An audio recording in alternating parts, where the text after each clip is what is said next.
నమస్కారం మాస్టర్స్ అందరికీ నమస్కారము. గోదాదేవి 5వ పాసురంలో చెప్పినటువంటి మాటల్లో ఈ అంతరార్థం ఏమిటి అన్నది. నోరార కీర్తించవే మనసా ధ్యానింపవ మనసా అని గోపికలందరిని లేపుతూ గోపాలను స్మరించడానికి తీసుకువెళ్ళింది. తర్వాత ఏంటంటే కర్మ విపాకముల గురించి తెలుపుతుంది. అంటే కర్మలు ఎన్ని రకములు అని.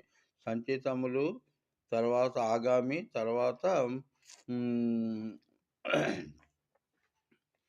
ప్రారబ్ధము, ఆగామి అంటే గత జన్మ బంధములు సంచితమాయను గోపాల.